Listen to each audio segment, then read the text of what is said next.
Cheers, it's been coming now. Cheers. What is going down? Broke. That's how it's breaking down. Show. That's how it's going down. Joan. How the bitches there? Won't. Wonder if they get out. Cause your brother man's out. And extended here. Brave. That it never comes. Weep.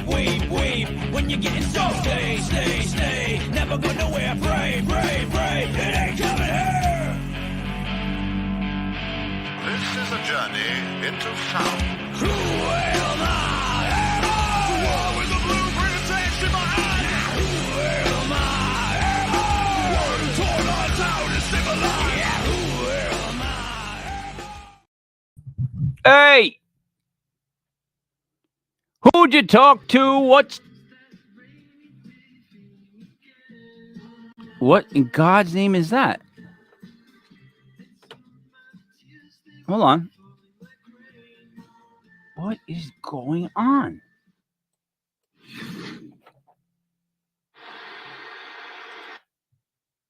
Who'd you talk to? What's going on? It is me, Mike Lepre, King Mike L. This is Legit Fantasy Football, brought to you by LegitPodcast.com.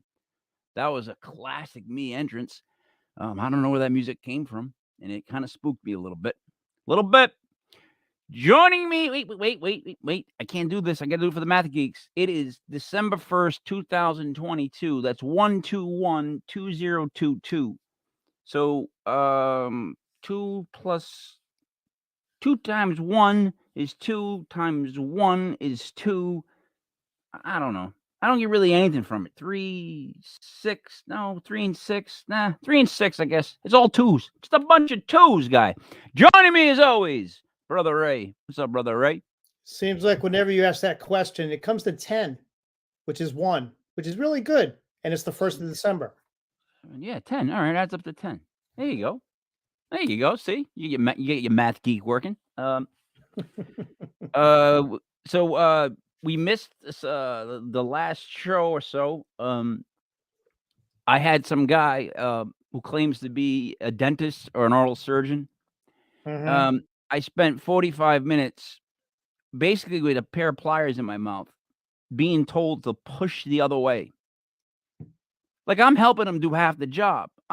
He's got it like in a monkey wrench. He's just holding it in place. He's trying to get me to like move my head hard enough so that the tooth comes out of my mouth.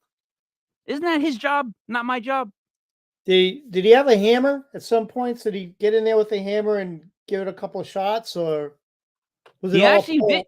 He pull? actually did use like a chisel thing to get in between. Like he had no idea what he was doing. Not a good guy. Yeah. But speaking of good guys, joining us as always, Buddy Money. There. What's up, buddy? What's going on, gentlemen? How we doing? We're doing good. It's nice to see you with the balls in your face. It's very festive. Appreciate a little festivity from every now and again. You creep me out a little bit more every show, buddy. You make me not want to be alone with you a little bit more every show. It's okay, Mike. So guys, football has been a little bit weird.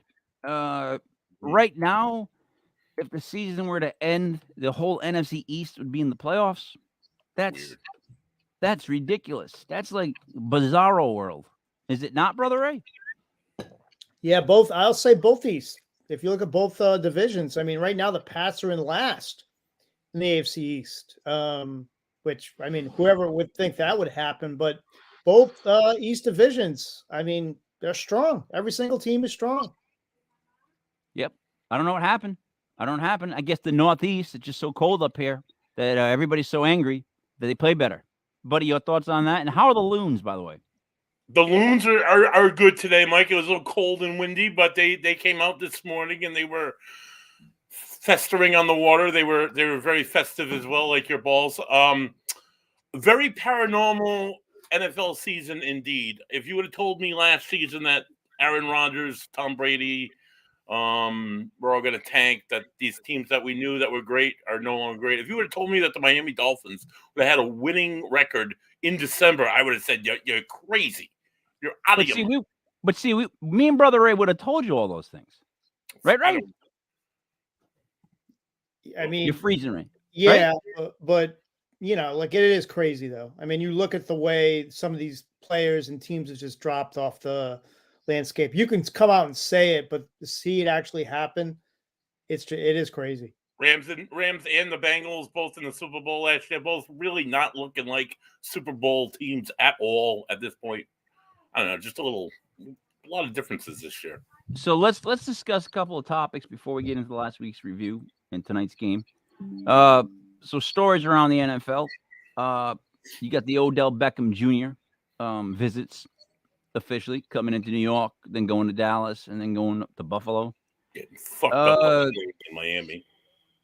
I think the Giants don't sign Odell, and then they sign him next year if they want to sign him. That's how the Giants are going to handle this. Shane has come out from the very beginning and said, I got a plan and I'm following it, right?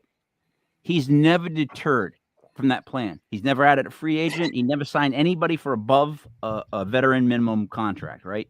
He adds them to the practice squad and he elevates them. He's trying to clear up cap space that Gettleman destroyed. So he's not going to sign Odell some gigantic contract right now. He's not doing it. Jerry Jones will do it, which will ruin Odell Beckham Jr. as far as I'm concerned. Like, your greatest catch was against the Cowboys on Monday night, right?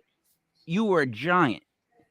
You're going to go to Dallas? Mm-hmm. That will ruin him. So many fans, his fan base, especially in like all the Giants fans that still follow him. No, thank you, Odell. Like if he goes to Dallas, that's going to be a blow. Ray, what do you think if he goes to Dallas? It's disgusting, kind of, isn't it? It is a better fit, though, when we've been over this, because he won't be the number one receiver. However, this isn't Jerry Rice, guys. This is Odell Beckham Jr. Like that one catch, he's probably one of the most overrated receivers in the game right now, based on that one fluky catch. I mean, he's not consistent. He hasn't played all year. He's not just going to walk on the field and produce. I mean, he did well last year with the Rams, but no, he was dominating in that Super Bowl. I mean, he was off to a start where he looked he was going to just dominate. But that's where he fits. He fits as a compliment. If he walks into the Giants as a number one receiver and they have to blow their cap, it's not going to help them. They're going to take a step back. So let Dallas blow the money. They're going to add an extra year. He's going to miss the whole next year hurt. We know how this plays out. Yeah. Oh, but see, buddy, I think the best fit for him would be to hold off and go to Buffalo. Oh, no, don't say things like that. Don't put him in my AFC East. But that, to me... that'd be great. That'd be great for Buffalonians, but... Ray, I think that solidifies Buffalo big time. Oh, yeah, definitely. I don't think he's better than McKenzie. I don't think he's better than McKenzie right now. He's not better than Diggs, Gabe Davis. I don't think he's better than McKenzie. I really don't. Why would they sign him? I guess they're going off how he did in the Super Bowl. Ugh. I'm just being honest. What else are they going on? All right. What were the other topics? There was another one in football. This one got me. I watched the video of one of the tight ends from the Bengals talking about how during practice before the game when they got on the field, the trainer was telling them to stay away from the logo in the middle of the field because the paint of it was too thick. Like it was just an unusually thick thing. He said that they were painting it while they were taking team photos for the Super Bowl, like the day before. And like, it was sticky. It was bad. They said to stay off it. And all the receivers, if you notice, for Cincinnati stayed off that logo. Where does Odell blow out his thing? He's right dead in the middle of the logo. His foot catches. He runs right through that sticky thing, and he blows it out. Yeah, those two add up because that's exactly where he heard it. You know what I mean? Although, have you ever seen the one with Sterling Shepard where he blows out his this year? It's like he was just running. I was running. right? That was bad. He's just running and bang. Wait, there was one more thing about this going around in the NFL, and I can't remember what it is. All right, wait, there's the Aaron Rodgers thing. Ugh. What did he see on the jumbotron? Have you heard this? That He made punctured that his comment- lung, or was that on the jumbotron, or was that after the fact? He made a comment about seeing something on the jumbotron that shouldn't have been there, or something like that. And then he went on what's his name show? What's the guy? The kicker, the punter, Oh yeah. McAfee. He went on McAfee's show, and he still wouldn't say what he saw on the jumbotron, but he still said it was something that shouldn't be shown on a jumbotron. What the hell did he see? Did anybody see that interview or catch that the way they would ask him that question? Like, what did he see? I would really love to know. What is it that he saw that he said?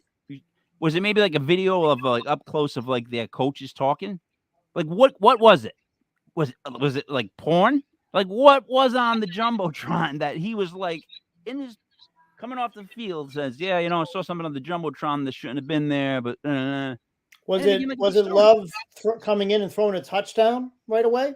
Maybe that's what he saw that shouldn't have been on the jumbotron. yeah, maybe it was Julian Love coming on the jumbotron, right? Well, he was still out there. I'm being that honest. Like I don't know what it was, but he had a total ass ache about it, like a total ass ache about it.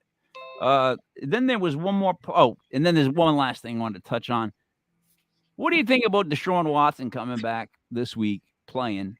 Right, he's got 11 victims and their families all coming to the game, sitting together with signs that say, "We still are here. We still matter." Oh, Like my honest opinion, and it just is that Deshaun Watson's gonna ball his ass off for the next couple of weeks. I think Deshaun Watson's only way to get some of us off that whole topic is if he does extremely well. If he stinks, that gets added together. You take all that other stuff and you add it to stinking, and it becomes one big thing you got to deal with. If you just come out balling and winning, you know what I'm saying, Ray? Does that make sense? Yeah, I mean, he's a good quarterback, so he's going to come out. He's going to play well. That offense, can be potent. It's the old Vikings offense. I mean, they have put up points before.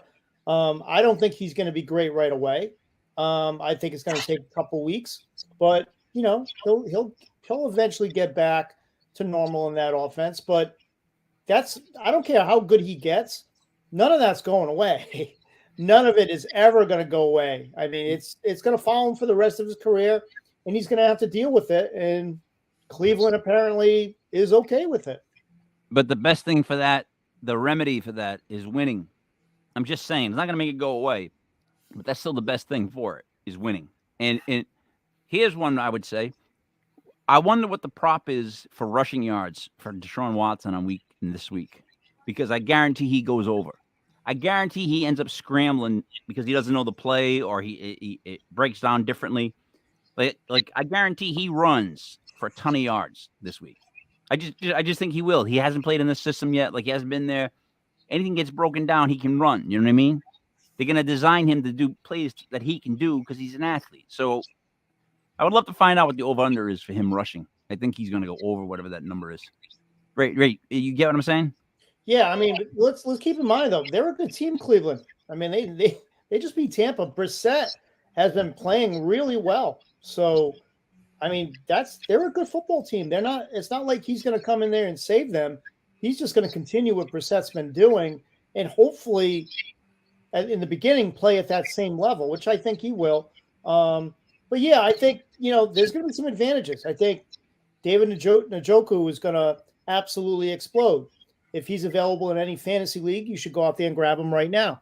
He is going to go absolutely crazy with Deshaun Watson at quarterback. I think everybody on that team is going to get a push up. I mean, from Nick Chubb to Amari Cooper to Donovan Peoples-Jones. I mean, we can just go down the list. They should be better. I mean, that's why they paid all the money and all the draft picks, and they're putting up with this bowl. But, buddy, what do you think about all that? I don't know. He's not getting to what week 13. He's coming back. They're a team right now. How much good is he going to do for Cleveland this year? Also, he's a scumbag, so he should fall right on his face down a flight of stairs. And I don't think the amount of drama will be able to be drowned out by his good play. I don't think he can play that good to drown out all the drama that's coming from his victims, and rightfully should be. And well, I don't think you can ever get rid of it. But again, winning, yeah, we'll masks a lot of bit. I don't know. I just think he's on the wrong team. I don't know. I mean, they have potential, I guess, but I just think he should fall on his face. Do you think, guys, when he's having his ankle taped up, or he's being treated, do you think the trainers kind of are looking at him through the from the the side, like the eyes, giving that that little glare? You know, you're taping his ankle and you kind of look at him like, "Stay there, big guy. Don't you move. Stay there." What about the guys that have to? What about when he has like a bad back, sore back, or he's got like a sore quad, and he needs a trainer to come over and massage him? Does he take it out for them? That's a creepy thing. I got seniority. You do it. No, I got seniority. It's like that. What was that scene? Was it Airplane or something? Look, I'm not gonna do it. Every time I do it, he says something about a happy ending. I don't even know what he means. What's so happy about it? I'm just rubbing his leg. That's basically how it goes down, right? Oh, don't, hey, new guy. Don't rub Deshaun Watson. What do you mean? Just trust me. If he asks for a personal rub, back, leg, anything, stay away from it, kid. That's how that would go down. I just did those voices, but that's how it would be. Let us start in our review of last week's games. Now, I've been an absentee for a bit, like I said, between the infection in my mouth and what they did to me. I still talk like I have a stroke. The left side of my face is a little lower than my right. I'm just happy to be me. It's like I can't, it's so great. It's the best thing in the world. We actually had our car die. Yeah, our truck is dead. So we're down to one car. It seems like when stuff happens, it happens all at once. We started off with the Giants at the Cowboys. Oh, Christ almighty. This is one of those games that made me sick, and I'll tell you why. I hate it when the Giants let the Cowboys just pound them, just grind them and run the ball to the point where Giants can't stop them, and they just dominate. The Cowboys beat us in ways that like no other team beats us. Like they just figure out how to just grind us out in like the fourth quarter. It's always like them grinding us out, and Daniel Jones has no one to throw to. No one. I'm telling you, no one. And now this week, the only good news for the Giants is they get back Azeez Ojulari, Neal. They're getting back Behringer, the tight end, another cornerback, a starting cornerback. So they're getting a lot of guys back. We should be much better. However, Ray, I mean, was that kind of how you saw the game going? Like that kind of game, 28-20 Cowboys? Yeah, I mean, the Giants did cover the spread, so that's something you got to look at. They did cover the spread, so you got to give them credit for that. You knew this was going to be a difficult matchup. I mean, Dallas at home on Thanksgiving. Dallas is one of the best teams in the league right now.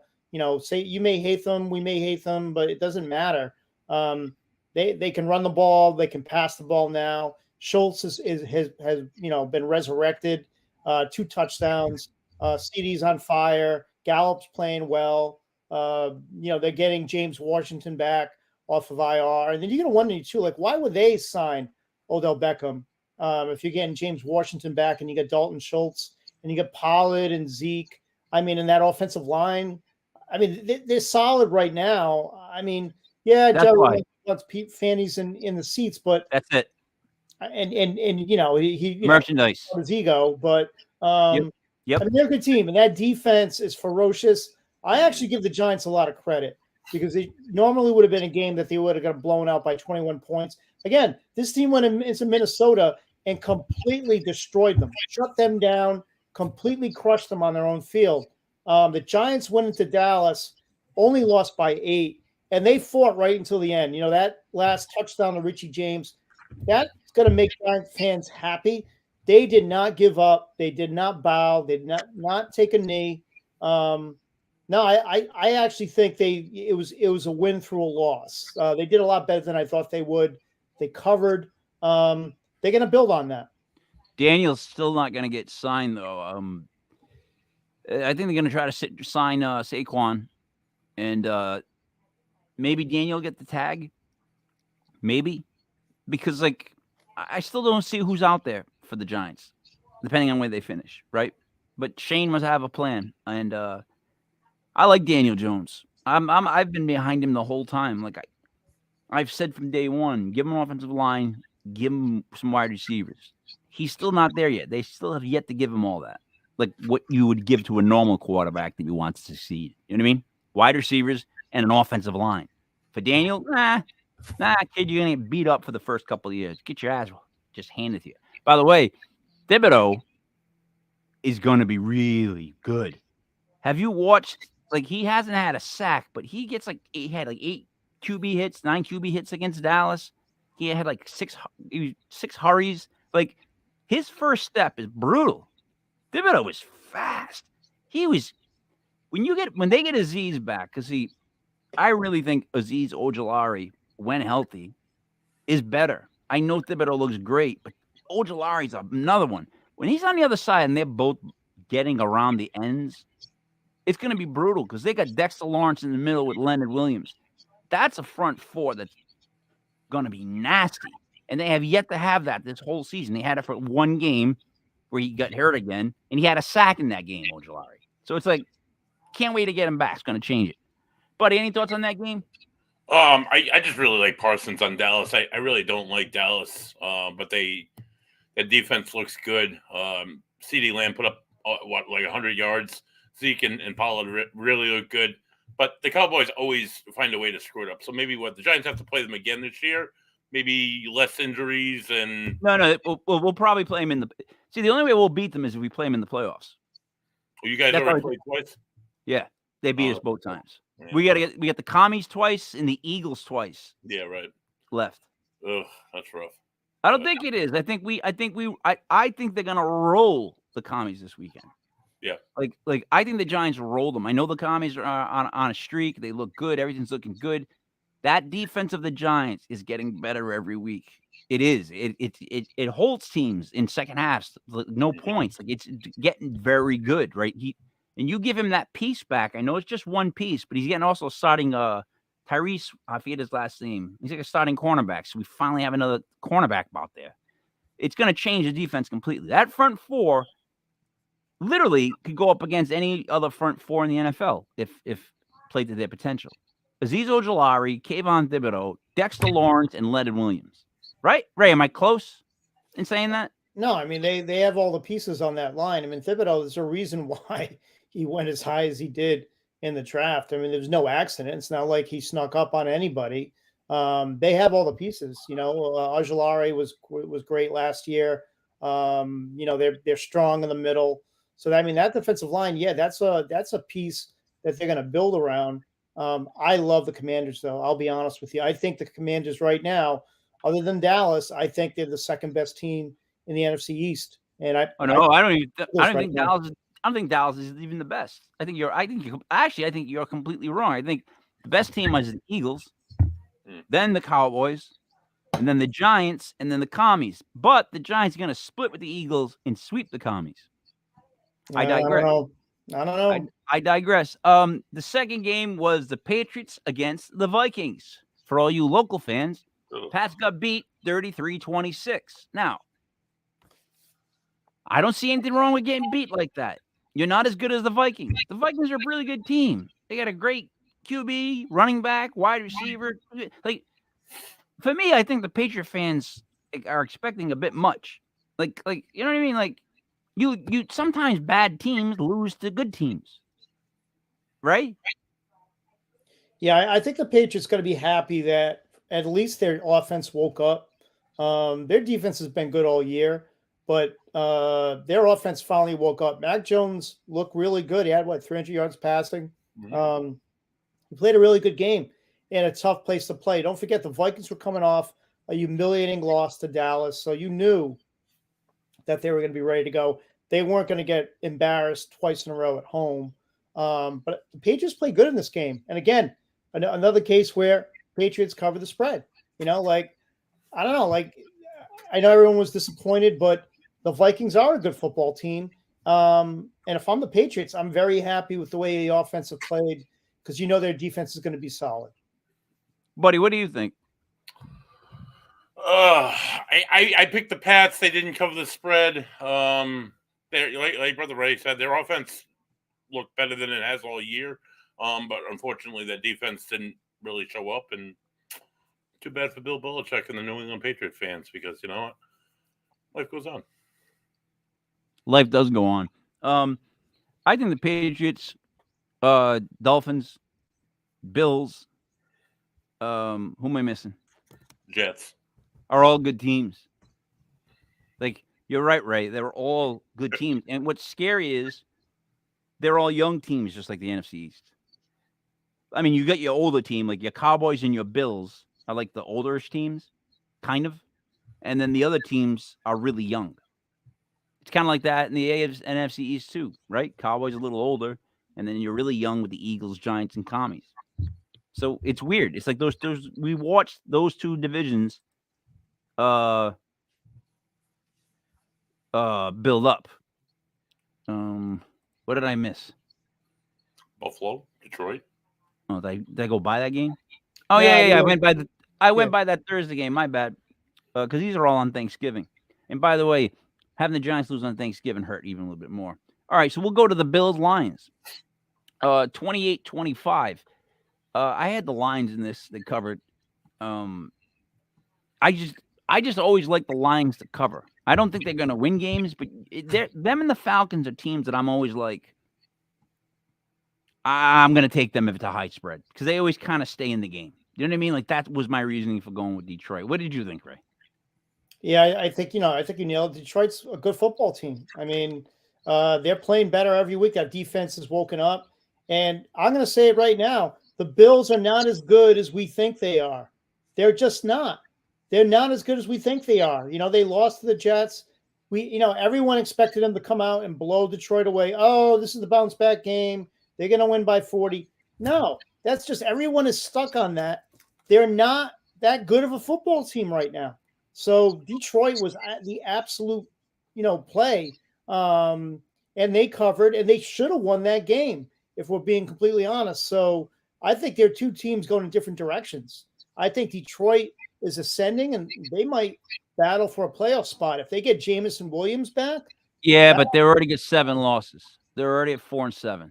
It doesn't matter. You could make the playoffs with 7 losses. Tampa Bay's going to win the division with how many losses? They have like 9 losses.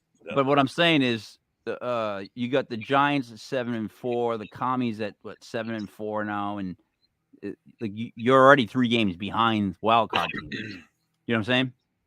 Because like I said, right now, if it ended right now, all 3 teams from the NFC East are in the playoffs, and the Lions are at least 2 games behind the Commies and 3 games behind the other 2. So I'm just saying, like, 4-7 is a tough start, but I do agree with you. Like, they're very talented. They must have lost a couple of games they should have never lost. Mm-hmm. That's what it has to be, because I got to go back to their schedule and figure out how they got to 4-7 because they do have a lot of weapons. Buddy, what do you think? Really high-powered offense as of late. As not great. I mean, not great. Buffalo's a great team. They just had some holes as of late.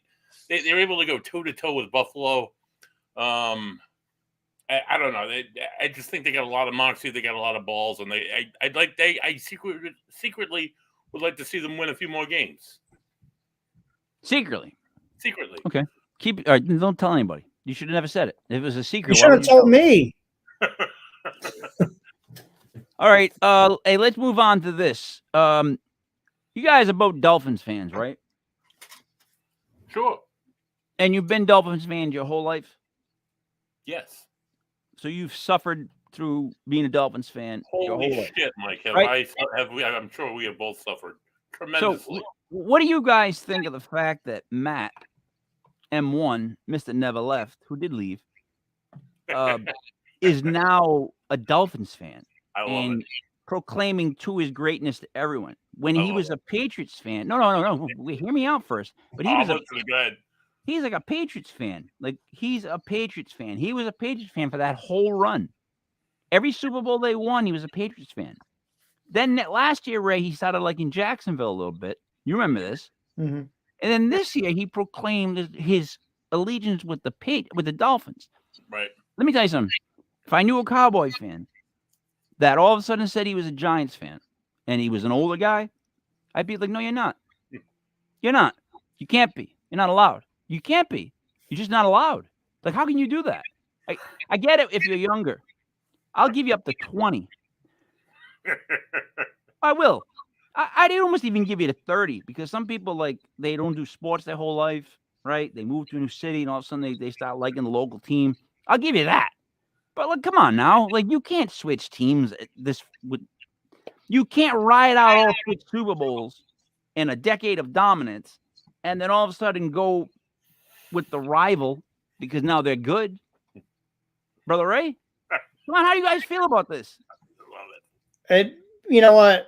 I love M1, and I'll take any new Dolphin fan I'll get. Well, let me start off with that. Now, me personally, I just can't change allegiance. Once I'm on someone's team, that's it. Like I'm stuck for better, for or for worse.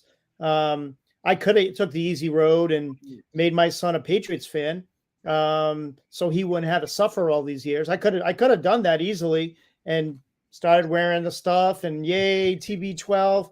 But would I be able to look in the mirror? No. No. Like Not at all. it's kind of like Donnie. Do I want to be like Donnie Brasco? No. Like I just can't do that. I just can't be Donnie Brasco. But you know what? I'll take any fan we can get. I'm glad he's behind the Dolphins. Let him keep promoting Tua. The more the merrier. Buddy, thoughts? Okay, so like Brother Ray, I'm kind of happy in the sense to see that out of all fans in the NFL, that it was a Patriots fan that jumped the bandwagon. That kind of like makes me feel a little bit better about like years and years of just like awful teams, years and years of seeing the Patriots win, and now that we're good, knock on wood, please. Now that we're good, one of their faithful has changed religions and joined this religion. All right, I still don't buy it because I'll tell you, we know, being in the New England area, Pats fans became Buccaneers fans Like that. overnight. Everyone Everyone who owned a pink hat or had those parties every Sunday, because it was a party every Sunday for Patriot fans, right? Yep. They had a Super Bowl party almost every year, playoff parties every year, right? Yep. Championship, whatever, divisional championship game, whatever. They're always in it. They were always in it, right? So they were like, "What do we do now? What we could still have our parties." They started rooting for Tommy in Tampa, Mm-hmm. and now where are they, Ray? They're realizing they have to root for their team, and they're actually talking about, oh, Bailey, Judah, Zab, whatever the heck his name Yeah, is. Bailey's. You know what I'm saying? Like, they're talking about him. Where are they now? Have you guys seen a Pats jersey No. like out in public Nope. this year? Nope. I mean, have you seen one in I've been to Shaw's, the supermarket getting Nope. stuff. Nope. I have not seen a single Nope. Patriots jersey Nobody. at all this year anywhere. No pictures of anybody wearing their Patriot sweatshirts. Nothing. I actually saw Bigfoot in Cranston, but I have not seen a Patriots jersey in the last 4 months. Yeah. You know what? And the worst thing is, right? They're still winning right now. They're Right, 6-5. Still a good Now- team. Now, if this was last year, if this was 3 years ago, and you told one of the three of us that either the Giants or Dolphins would be 6-5 at one point, we'd be like, "Oh my God, that's awesome!" I'd be like, "Really? Like, we're gonna be at a point where we're winning with 6 games? Like, that's awesome. We're still in it. Like, we haven't been even in it after week 4, week 5. Literally, the last couple of years, I've had to go to the draft after like week 5 by the NFL. Like the Giants are mathematically out of it by week 5 every year for like 5 years now. So it's like I have no sympathy at all for Patriot fans. 5 years. If anything, I really now see how many fake ones there were. Like ones that just enjoy the chips and dip. You see what I'm saying? Shame on you. Where are the pink Mac Jones? Shame on you. Where are the pink Yep. M jerseys? Where are they? Do they even exist? Nope. I've never seen. Have you seen? I've never seen a pink Mac Jones jersey. Nope. What happened to those? And by the way, no offense to the pink jerseys, and they know what we're saying, but here's my issue with the pink jerseys. It's always been this way. More pink jerseys means more people that are there to not watch the game, but to just have fun and drink. Mm-hmm. That's my feeling on that. It's less people that are like wanting to watch the game. Does that make sense? Mm-hmm. Yeah, that's how I feel. So I think that they're losing a lot of fat right now. They're trimming the fat of their fan base. For sure. And let's see who sticks with them. Let's see who stays a Patriots fan. Let's just see who stays. All right. Broncos, Panthers. I had this one. I think the Panthers are better than the Broncos. I think the Broncos stink. They covered. There was no big deal. Ray, any thoughts? Yeah, this was an easy pick, actually, picking the Panthers. I had them actually as a money line bet. So it was probably the easiest pick I made all day. Their defense has played well this year under Wilkes, and Denver is just an absolute dumpster fire right now, and they can't do anything right. And you got to wonder, you've seen coaches get fired. Rule got fired in Carolina. Like, what is keeping this guy afloat in Denver? And yeah, all right, he's not the one that signed Russell Wilson to $237 million, and the guy still doesn't have more touchdowns than bathrooms in his house. By the way, one of the better Twitter threads that you could follow, please go look for it if you haven't seen it already. It's on TikTok too. But I mean, like, this was easy. I mean, they cannot get out of their own way. I mean, did you see Sherman, Richard Sherman, talk about Russ on the recent podcast, saying how Pete Carroll treated him differently, never yelled at Russ. They always told him what he was doing was great and everything was good. And he basically said that, like, Russ he's not that good. Like, he just was never that good. But that's basically what Sherman was saying. He was just saying, like, the system that he was put in, the way he was, like, pampered. Like, Sherman shit all over him is what he did. And the thing is it that Russ is dealing with that injury still, or is he just done? Or was he never really as good as we thought he was because he was surrounded by that whole team? Right? It's all of it. I think it's Hackett stinks. That offense stinks. They put another person in charge of the offense. They still stunk. They made a bad signing. I mean, Wilson obviously is not that good. I don't think it's all his fault, but I think it's everybody's fault. I think when you put in a new offensive system or you change play callers like mid-season, that never really works because they're not really changing the offense. They're not going to change the cadence or what they say or the terminology because they've studied it all year, right? That's not going to happen. That doesn't happen mid-season. I mean, they might call different plays. They might try working a couple of new ones, maybe. But you really can't change the offense because you built the offense. It's built to run a certain way. I mean, and the way Denver is just stinks. It just stinks. It just looks like it stinks. You know what I mean? Because I don't know. Maybe it is him. Maybe it's just him. Maybe I just don't like Russ. Maybe that's it. Maybe I think Russ is just really a bust. Like, he's really that bad. You heard what happened the last game when the defensive player went at Russ at the end of the game. They had words. Well, apparently it's because during the game when they were down, at certain points, Russ will be on the sideline and he'll get up and say, "All right, let's go, guys. It's Russell Wilson time." And when someone refers to themselves in the third person like that, when you have like 80 yards passing for the whole game, and all of a sudden you stand up and say, "All right, guys, come on, it's Russell Wilson time." I mean, that would scare the crap out of me if I was on the defensive side of the ball. I'd be like, what are you talking about? It's been Russell Wilson time all year. I would have. I know my look. If I was playing the game, say I'm playing basketball, and it's like fourth quarter, and then one of the guys goes, "All right, it's Buddy Money Thayer time." I'd be like, was Buddy Money Thayer in the first quarter when I was breaking my back boxing out? Where was Buddy Money Thayer in the third quarter when they went on an 8 run on us and I was getting pummeled? Why is it now Buddy Money Thayer time? That's what I would say to him. I would just confront him. Like, why now is it time? That's basically what I would ask him. Why now? What happened in the first quarter? Yeah, that's what happened. You're not a magic man. You're not a magic man. You threw an interception in the end zone on like the 1. You're not there's no magic there, Russ. I'm telling you. You might be cursed because of that. That was one of the dumbest plays. You know what?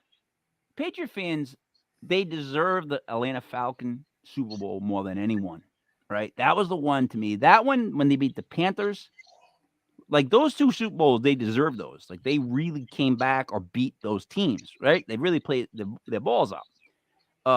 But they didn't deserve the Seahawks game.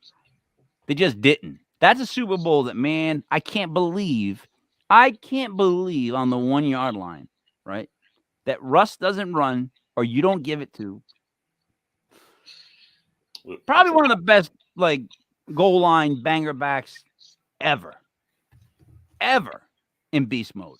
Like when you think beast mode, you think, oh my God, he runs people over, right?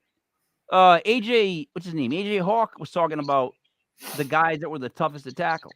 And he's like, beast mode was like, you didn't want to tackle him. You just didn't want to tackle him because he's just so like crazy strong for like being in like the shape that he's in. He's just ridiculously naturally strong. And he said the other one was Adrian Peterson. He said he hits you, his legs. He goes, as you're tackling him, he's on the ground. I'm telling you, his legs are still churning. He's still running as he's laying on the ground. It's ridiculous. So those 2 guys, they bruised. But Ray, wasn't that like what did you think about that Super Bowl when you saw that? Like, wasn't that like come on? I mean, that's on the offensive coordinator for sure. I mean, because he was calling the plays. And Beast Mode had a heck of a game. He was dominant the whole game. Every time they gave him the ball, 5 yards of carry. It's how you don't do it. Give it to him 4 times is ridiculous. It's absolutely ridiculous. But as usual, they thought they were smarter than everybody else. They were going to fool Bill Belichick. And they didn't fool anybody because the DB jumped the pass. He basically knew it was coming before the receiver did. But just, like another just Seattle Seahawks, Pete Carroll, like bonehead play.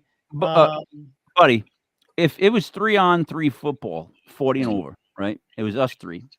And we were on the 1 yard line and we needed to punch it in to score. Would you give the ball to brother Ray? Ray, you're about what, 5'8"? Yeah, 170 pounds. All right. I'm 6 feet, 175, maybe 180. I don't want to look. I weigh more than both of you combined. So yeah, I would take the handoff and gun it into the end zone for all my weight into that. And buddy, I'm 6 feet. You're 6'4", almost 6'5". Who are we giving the ball to punch in on the 1 yard line? You. Yeah, you. right. Are we gonna let brother Ray throw the ball to me? No. Ray, do you see what I'm saying? Like that's just common sense. That's just the 3 of us. We give it to Buddy. Let him punch it in. Why would we not? We're not gonna say, Buddy. We're not gonna go, Buddy. Go deep. No. Right. No, Yeah. No offense, Buddy, but in the huddle, I don't think brother Ray's gonna call, "Hey, Buddy, go deep on this one." Go route. Yeah, Buddy, go route. That's not what Buddy's there for.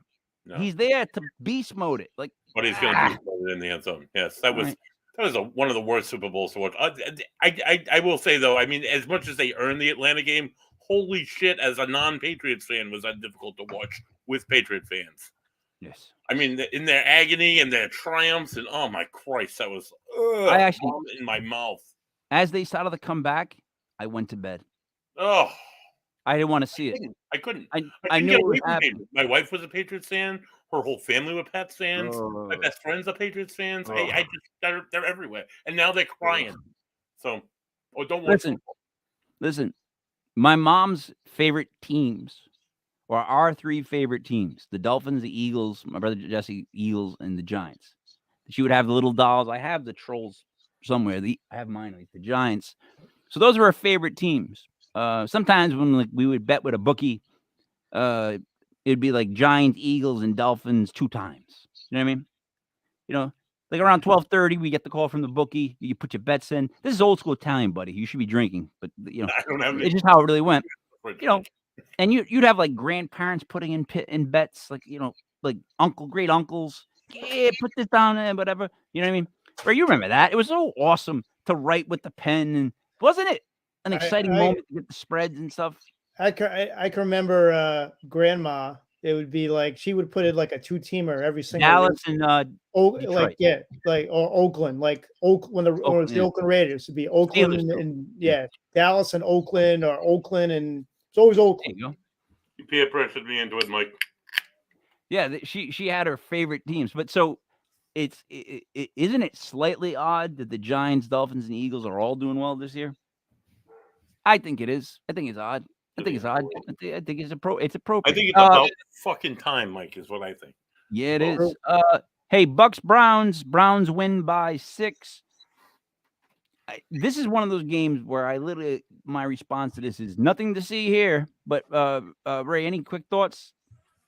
I mean, we talked about Cleveland, how well they've been playing, and they did it again. I mean, they wore the Bucks down. The Bucks do not look like, and their defense did play well, but give Cleveland credit. They came back and did what they had to do, and Tom just looks angry. Yeah, well, he doesn't look like Tom, but he does look angry. Buddy, I'm going to give you the next game, the Ravens and Jaguars. The Jags won this game 28-27.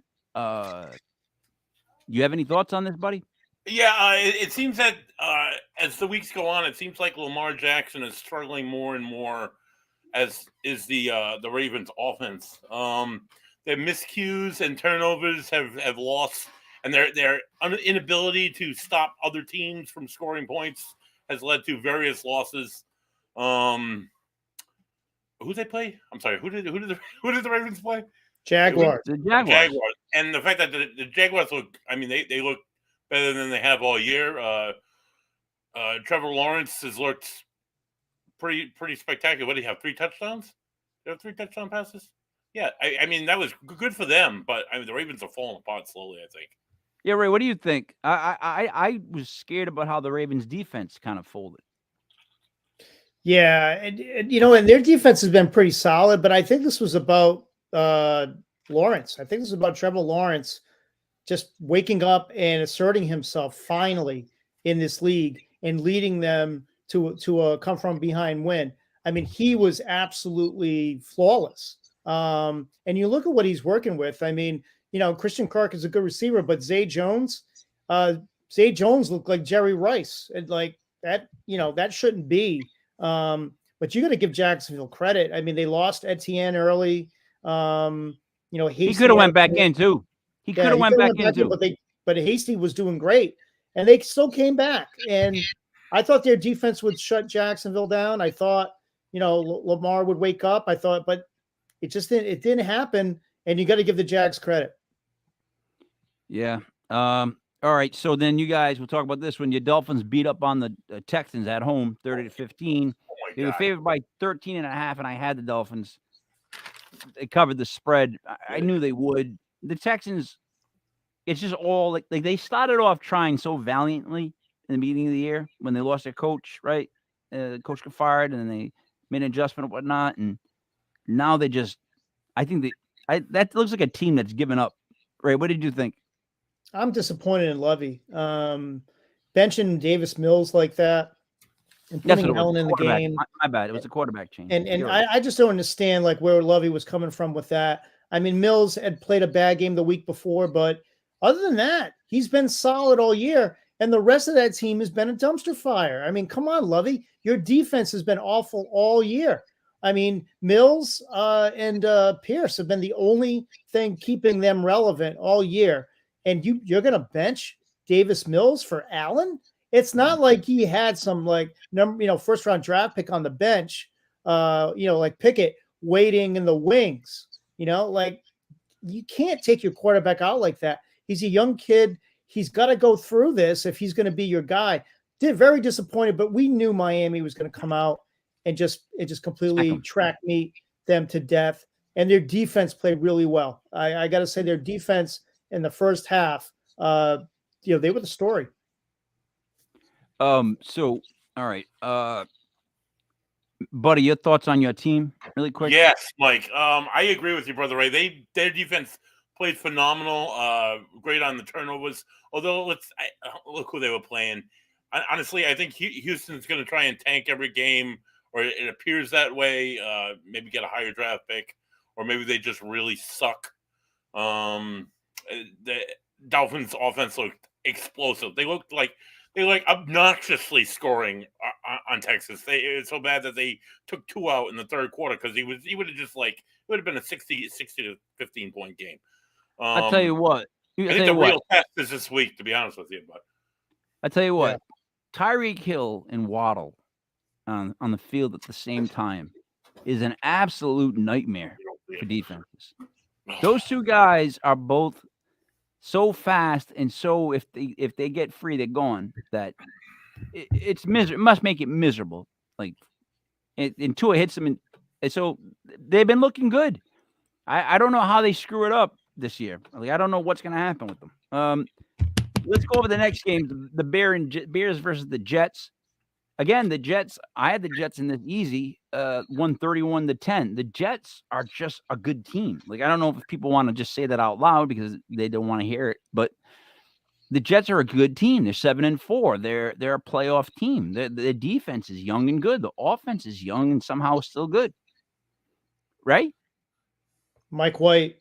We said it. Mike White. I mean, as soon as I knew Mike White was in the game, the Jets were a lock, an absolute lock. You saw what he did: 300 yards, 3 touchdowns. All of a sudden, Elijah Moore's catching touchdowns again. That's no coincidence. Garrett Wilson, looks like the number 1 pick that he was. I mean, they're a different team with this kid. They like this kid. I think that's the difference. They don't like the paper boy. They really don't. Then that's a true story. This is a true story. You know why they don't like him, right? What he said in the press conference after the game.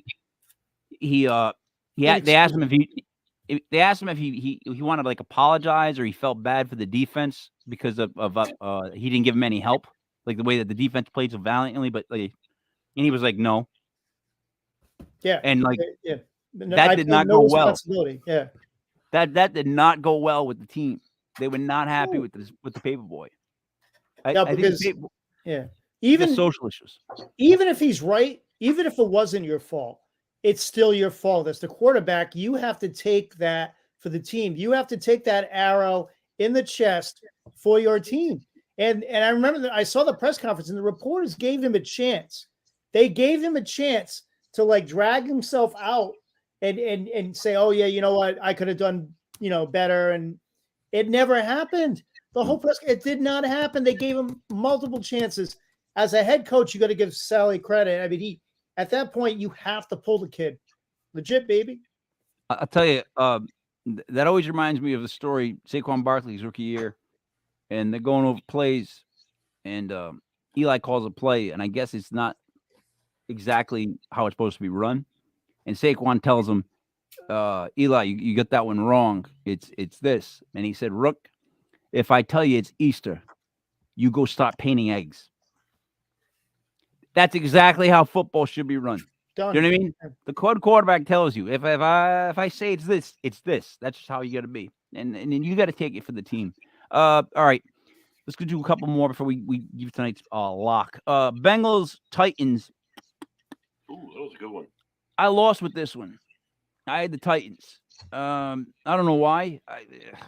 I just thought the Titans were a better team, but the Bengals outplayed them. Ray, you have anything on this? Yeah, I had the Titans too, but the Bengals, they showed up. Their defense played well. Yeah, I mean, give them all the credit. Still without Chase. Yeah. Yep. Buddy, I'll give you this from the Falcons Commanders. Commanders beat the Falcons 19-13. I expected the Commanders to win. I had them in this. Mhm. What did you think? Any thoughts? I expected more out of the Falcons, given their recent resurgence. Well, not resurgence, but I mean they're at 5-7. They're fighting for the NFC South, probably the worst division in football right now. But yeah, Commanders are hot. Well, they're kind of hot right now. I guess they've won a few games. I have something written down. Yeah, I don't know. Yeah. They're just playing their ass off right now, and they're looking all right. So I'm not surprised. So let's right now, before we get to the rest of the stuff and close it up, let's really quickly give tonight's pick at the 8 o'clock hour. Tonight at 8:15, we have the Buffalo Bills coming here to New England to play the Patriots on a Thursday night special, which means there's going to be a lot of people at stores this Sunday around here. Like, they're not going to be home. They're all going to be out. Patriot fans don't watch other games. No offense, but it's true. But it's true. They don't watch football. The over-under is 43.5. Now, who was it that the Patriots played that we knew it was going to be? Was it the Jets that we knew it was going to be under, and it was under like 39 or something because we knew that that's all right. Yep. With this 43.5, let's start with this, Brother Ray. You feel like it's under, or what? How do you see this game going? I love the under in this. Two really, really good defenses. And if I had to pick, I mean, I definitely like the Patriots getting 4 at home. Again, I don't think Buffalo's as good as we think they are, and they should have lost last week. They should have lost that game last week. I don't think the Patriots are going to make those same mistakes. I think your defense is much better than Detroit's. They're at home. You're going to give them 4 points at home. Bill Belichick. I love the Patriots here, and I love the under. Buddy? Oh, I've been struggling with this game all day.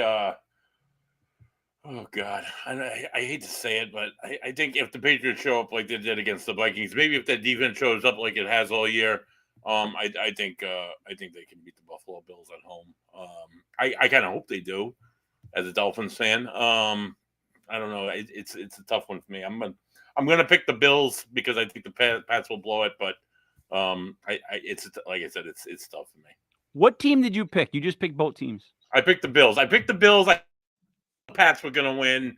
I get that feeling, but I'm gonna pick the Bills either way because I think the Pats could, just do shit the whole game. And over under. I'm gonna say 43. under. All right, under. Yeah, I'm gonna say under. Ray, was that not the most confusing pick you've ever heard? I think he wants the Patriots to win, so he's hoping for that. Yeah. But his brain is telling him it's the Bills. Yeah, we always have that struggle. Like, this is what I want. This is what I think's going to happen. Yeah. So I get to split the tie. Now, I'll say this. I know M1 has posted on social media that the Patriots are a lock tonight. So, Ray, he would be on your side. I'm going with the Buffalo Bills because I think they win 17-10. Wow. I can see that happen, like in my head, 17-10. That's how the game goes. 27 points, definitely going to be the under, right? They are two really good defenses. But all the Bills have to do is score 1 touchdown more. That's it, than the Patriots tonight. I think they're 1 touchdown better than the Patriots as of now. I mean, have they looked great in the last couple of weeks? No. But that offense and the defense, if they do click, they're just a better team than the Patriots. And they're at least a touchdown better, I think. So I'll take the -4, and I love the under. So, buddy, I'm with you. I think we all got the under. But, Brother Ray, tell me why you picked the Patriots. Like help someone who looks the other way to another team understand why someone picks the other team. Like, why did you pick the Patriots? Because you think they're gonna shut Josh Allen down? I think everybody's been shutting Josh Allen down. I think Josh Allen has been shutting Josh Allen down. And then if you look at their running game, I mean, Singletary's okay. He's not Ramondre Stevenson. I can tell you that. And he's going to get the ball a lot tonight, and that's going to be one of their big plans. And I love the way Mac Jones is playing lately. He's quietly starting to silence all these Bailey Zappi crazies that are out there, claiming he's the next coming of TB12. You got to give Mac Jones credit. Parker, there was a Parker sighting last week. He actually looked okay. They have Myers. I think Hunter Henry's been playing better. In fact, for fantasy, I really like both tight ends tonight. I like Knox and I like Hunter Henry because Bill is going to try and shut down Diggs and Davis. So they're going to have to find another way. And I think it's going to be the battle of the tight ends, Knox versus Henry. But I just like the way Mac Jones is playing. They're at home. These are the games that Belichick is famous for winning and scheming. The one thing that Matt posted that he is correct about is that the Bills have now played 3 games in 12 days. And they're banged up. No right tackle. They've played a lot, recently. So Their they secondary too is banged up. And the Patriots have to win. This is it's a must. It's actually a must win. I think at this stage of the game, right? You can't lose. Like with the rest of the AFC East doing as well as they are, you can't afford to lose to Buffalo right now at this stage of the game. I think it's like a 2-game swing. If they lose this game, it's really like losing 2 games. Yeah. So I think again, Bill's gonna play his ass off. I just don't think they're as good. Like I understand everything you're saying. When I look at the talent, you got to have the horses, and I just think that Buffalo has a better group of horses. So I'm gonna go with that. Ray, so fantasy. Other than that, any other fantasy advice for tonight's game? I mean, you're going to start your studs. Like I always, want to remind our viewers. You're going to start your Diggs. You're going to start Ramondre. You got to start Gabe Davis. You always start your studs. Josh Allen. You're never going to sit Josh Allen down if you have him. I don't care who's playing. Like always stick with your studs. But I like to talk about the guys that I think that are going to pop that you don't expect. And I think the tight ends. I think Knox and Hunter Henry. I think that's where they're going to have to go to really make a difference in the game because the defenses are going to be scheming the other team's stars. They're going to try and stop Ramondre. They're going to have somebody on Jabari. They're going to try and take out the top weapons, but that's where you find the secondary options, and those are the guys that can pop on a Thursday night game. Agreed. So let's talk about this. I spoke with the champ earlier. For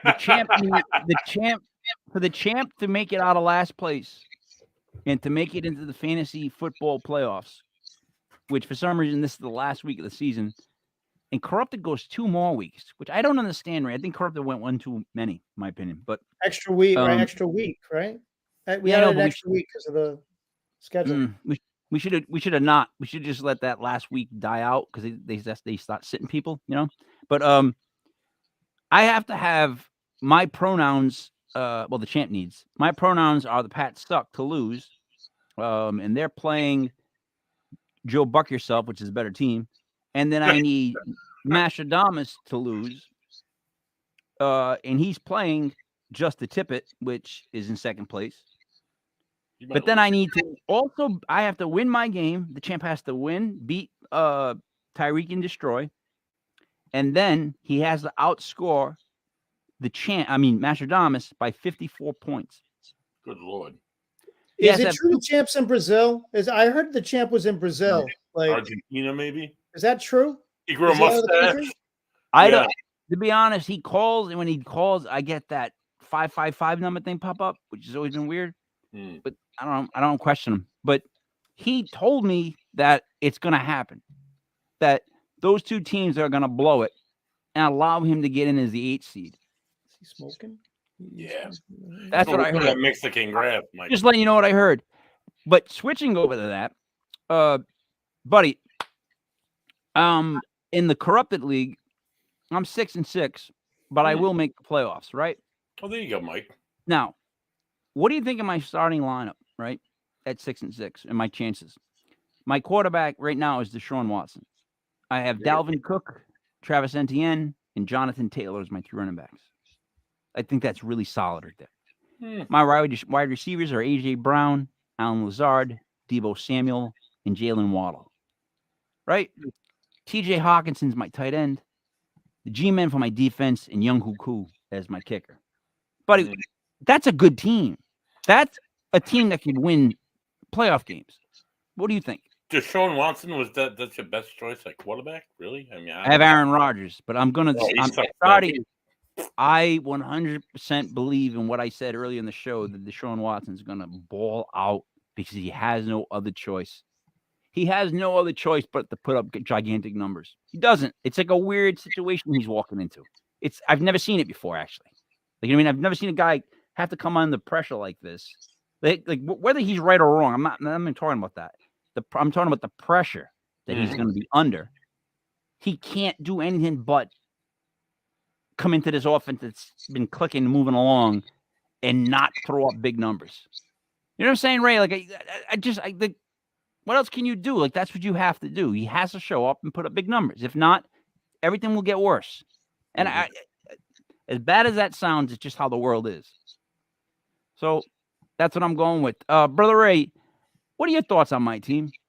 You think I finally have a team that can win some games here, for Christ's sakes? I mean, it was what I said last week. On paper, you should be winning. You should be winning every week. You know, I know the past couple of weeks it hasn't happened, but I wouldn't, you know, I don't think I would lose faith and start panicking and doing crazy things. I would stick with what you have because eventually some of those guys are going to wake up. Dalvin Cook, Jonathan Taylor. I can't explain to you why, you know, they're not like last week. They didn't do anything. It just doesn't make sense. So eventually that's going to change. Yeah, you just got to let people develop. You got to let these players play. Eventually it should rise to the top. So the lesson is if you think you're in playoff contention, do not go crazy with your team. Like, in other words, don't lose faith in them. Like, just stick with what you're there. Even if you're 6-6, if you still believe your lineup is good enough to win a game, just roll. Just roll with that. Because right now, you know, there's a lot of people that's right before playoffs that are trying to figure out what they're going to do with their team. Some teams are going to just tank so they can get a better pick, which I'm against. I've always been against that, but whatever. And then every now and then a team rises up in the goddamn playoffs, right? That nobody expects. That adds like some stupid free agent because they're like the 8th seed in like week 14. You know, that's like a running back. Now he's starting and getting 3 touchdowns a week, and they go crazy through the playoffs. That's what worried me the most. Is a team like that, a team that just picks up somebody and then I'm like, crap, I got to deal with them. Like fantasy bums, they're down in the division. He's making great pickups. He's like one guy getting injured, bless you. One guy getting injured away from like snagging somebody. You know what I mean? Like that's how he works. So that's a team you got to worry about. All right. So 3 weeks, gents, 3 weeks. You just have to be good for 3 weeks in the playoffs. Doesn't matter what you do all year. Isn't that crazy? You really 3 do. weeks. Once you just got to get in the dance. You just got to get in the dance. Once you're there, Maranda me. Like, and I've been in like I think 3 or 4 corrupted bowls. I've lost every single one. I've lost every single one. So this year, if I were to win the corrupted, I've already been in talks with the champ. And he told me that he would be willing to accept the corrupted trophy. And he also said that he would, you know, sign with the new promotion, the corrupted league, and go on to be their spokesperson and like figurehead. So I'm hoping, you know, I got a lot of pressure on me now because I really want to win this championship with the corrupted because I think no one's ever really fully taken advantage of the trophy, like taking it to the beach or taking photos of it just laying in bed with it, or, you know, the champ playing catch outside with the trophy. Like, these are things that will elevate the corrupted league. What is that? Almost near the level of what the champ did for the legit league. So, Ray, if I win, I just think all good things, I guess is what I'm saying. All good things for the league. It's right here. It's right here. The trophy. It's right here. Picked up Brian Robinson and Zay Jones for flex depth. Can I get some analysis? Why did I just do that on these two? Well, Two really good pickups. If you're picking up Brian Robinson and Zay Jones at this point of the year, those are two really good pickups. I mean, you saw what Zay Jones did last week. If he had 13 targets, like 13, 14 targets, Yep. he was the guy that Lawrence leaned on. He's going to be money the rest of the way. And Robinson really stood up last week. 2 touchdowns when they needed it. He separated himself a little bit from Gibson. Gibson had been getting more run. He was catching more passes, but Robinson, I mean, really stepped up last week with 2 touchdowns. Gibson is hurt this week, so Robinson might have the full load. If that's the case, he's going to be a monster, and the Giants are going to have to come up with a way to stop him for sure. so hear me out on this. They're both good pickups. If you're asking us though, which one to start of the two for flex, I'll go with Zay Jones. Oh, all day. Because Robinson, yeah, he might, but then again, he might run into a Giants defense that's really stingy and has really been like difficult on teams. Whereas Zay Jones, they look like they started to click. You play the hot hand, you roll with the hot guy, right? I mean, it's not like the kid's not getting the targets. That's the one thing I always look for when I'm looking at free agents. What do they get for targets? That's literally what I want to know, because that's what really depends. Like, a guy could blow up if he's getting 9 targets a game, but like catching 3. You know what I mean? Eventually, it just gets better. It has to if he gets that many targets. So All of it. Targets, air yards, snaps. He's getting all of it right now, Zay Jones. yeah, so I would go with Zay Jones there, Alex. Alex, please hit the like, subscribe button, leave a comment in the YouTube channel. So last guys before I okay, wait a minute. God darn it. Alex is writing like a paragraph. I'm a beginner in a 12-team family league where everyone is 6-6. How is that possible? Last night was apparently our trade deadline and nobody's communicating to make moves. I'll never again play this way. Well, are you saying you'll never again play in a 12-team family league? You'll never play with your family again? Is that what you mean? Or I don't. You mean just on ESPN? Yeah. Well, I guess he's saying that the deadline nobody knew about the deadline, trade deadline. Yeah. Wait. So you threw out a bunch of trades, Alex, and nobody responded. Motherfuckers. Shocker. You just said you were a beginner, and you just really explained why. No offense, but listen. There's some people that you can offer trades. They will not look at them ever. Then there's some guys, Brother Ray can attest to this. You could be giving them a trade that's upgrading them substantially at both positions just because you want the handcuff to your running back, and they still won't do that trade. It has nothing to do with family, right? It's just fantasy football, Ray. Am I right? It's the strangest phenomenon. I should get my PhD in the psychology behind fantasy football, because it's ridiculous. You know, people won't trade handcuffs. People are scared of making bad trades. That's the whole thing. They don't care how it affects their team. They just don't want it to look like they were on the losing end of a trade. I feel that way about teams that draft our brother drafts. He never drafts rookies. He always drafts I don't want to say vanilla guys. They're always good guys, but he always drafts like a team of veterans that he knows that have already been established. And he drafts like that every year in every sport, basketball and football. You know he's not taking. Stu was saying this. You know he's not taking a rookie, so cross him off.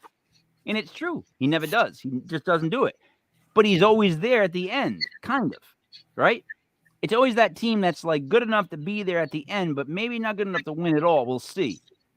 I just don't see that as fun as playing it a different way. You know what I mean? I like trading. I like different things. I like that part of fantasy football. I don't want to just sit there with my team and just go the whole way and not make a move. Right? Isn't that the fun of it? For real. Isn't that fun of fantasy football? The trading and all that other stuff? Yeah, I mean, there's different ways to build a winner. You know, you could draft a winner, sit pat all year, and if you draft well enough, make a couple moves here and there, that's great. You have your conservative owners like like our brother who, he's won it twice. So it is working for him. He's in second place this year. Sometimes it works, but sometimes it doesn't. Sometimes you take those veterans and they pop like this year, or sometimes you take them and they don't pop. And, it is what it is. But I like taking risks on rookies. I like taking risks on people that maybe people don't see right now, but I think it's going to happen 4 weeks down the road. I make a lot of pre-agent pickups. I'll trade if it makes my team better. But I usually don't make season trades. It's usually preseason for me. But if there's something that makes my team better, I'll do it. You have to look at it, in my opinion. I'm going to be honest. I think I killed it with my in-season trades. Well, they just shouldn't have been allowed. The trade shouldn't have been allowed. It was so lopsided. It was. Yeah, but it's still a first-round pick in his opinion.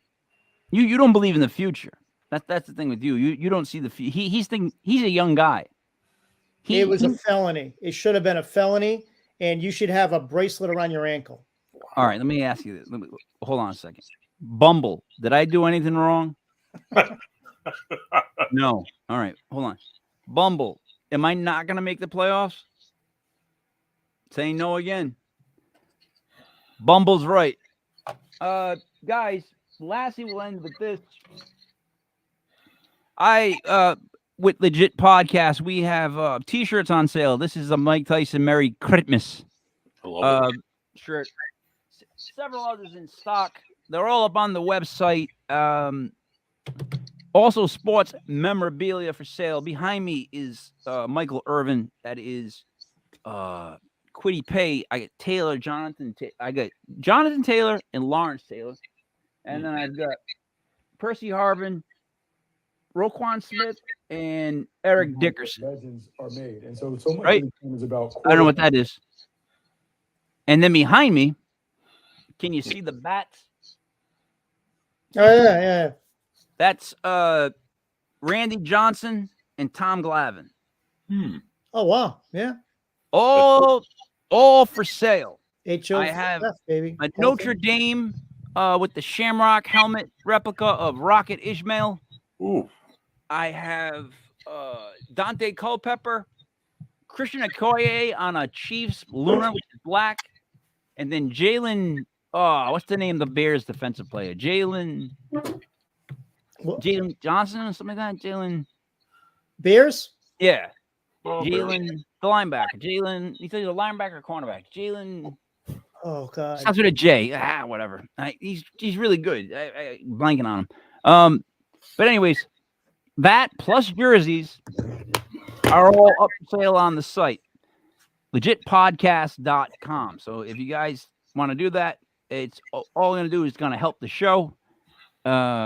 Also, check out the music I played at the beginning of the show here.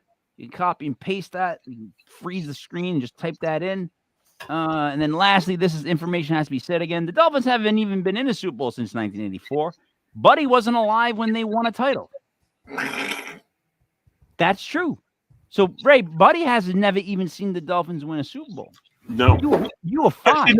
I've seen them in the playoffs, and I've seen them lose embarrassingly in the playoffs, but I've never seen my team in the Super Bowl. That's a fact, Jack. I got to give you something, Buddy. I give you more credit for that than Matt switching to the Dolphins. Like the fact that you're sticking to that, you know what I mean? I'm in.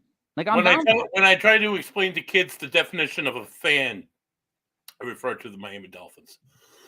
Because I mean, how are you truly a fan if your team, as soon as they start losing, like the Patriots, you see a lot of teams, a lot of fans jump bandwagon and leave, and so we're real fans. We stick with our losing team for 2 decades until they start winning again. Also, a reminder: we have legit fantasy football shirts. I actually have a design for the legit fantasy football logo, but if it were per request and you wanted a Buddy head, just Buddy's head with the logo, those shirts are available also. I also have one for Brother Ray, and it just says Brother Ray. So there are different legit fantasy football items. I I literally need shirts. I need to get white shirts because sublimation it works so beautiful on white shirts. So I got to get those, which are coming, and then I can make whatever you want. Just don't get too gross. Buddy's not taking his shirt off. We're not doing that photo again. No. We're not doing that again. That took an hour. I mean, even Brother Ray was like, "Come on, buddy, you flex for like what, an hour?" Right. I'm just my manness is intense. Yeah, it was intense. It's like by Manon. So got anything to say before we wrap it up there, buddy? Money there. Yeah.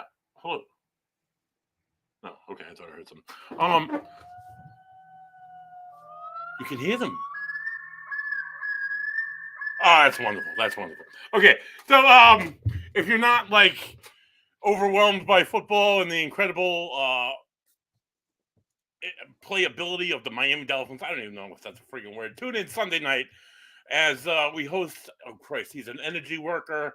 He's a paranormal investigator. He does Reiki. He does like he owns a vitamin shop. This guy just does a little bit of everything, and he all wraps it into his paranormal studies, which he's been researching the paranormal and investigating since the 1980s, since like the time when the Dolphins last were in the Super Bowl. This guy's been investigating the paranormal.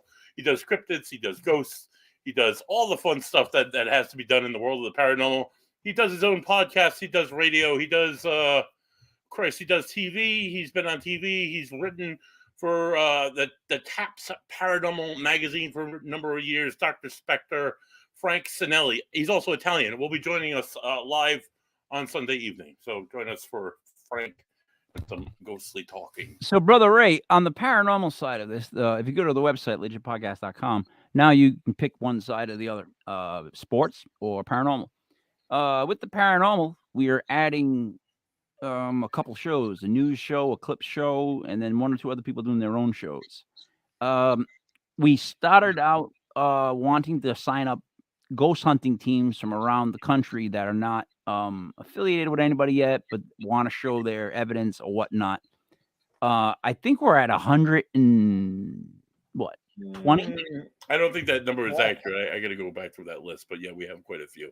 It's like 120 at least so far now, and they're from different states. So, you should consider bringing your talents, like LeBron did to South Beach. You should consider bringing, Brother Ray, your talents to the paranormal side of the shows. You would make a great person for the news.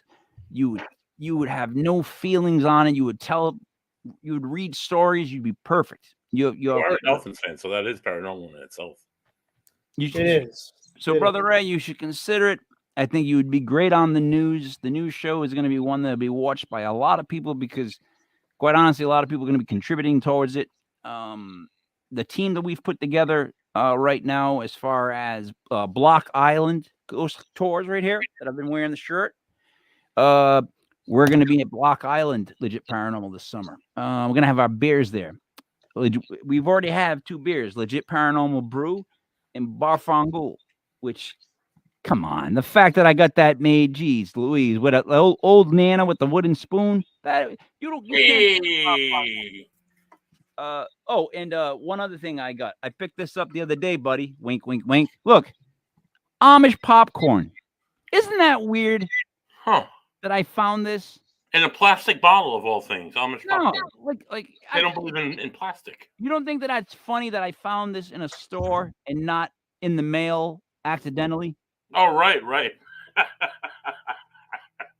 Oh, those movie makers. Don't you think it's funny? That's fucking hilarious. I'll explain that to Ray later. So I'm gonna wrap it up. Here we go. For Buddy Money there. For Brother Ray, it is me, Mike Lepre, King Michael, the guy who talks in first person. This was legit fantasy football brought to you by legitpodcast.com. Patriots fans, try to enjoy the game. Try to root for your team. Please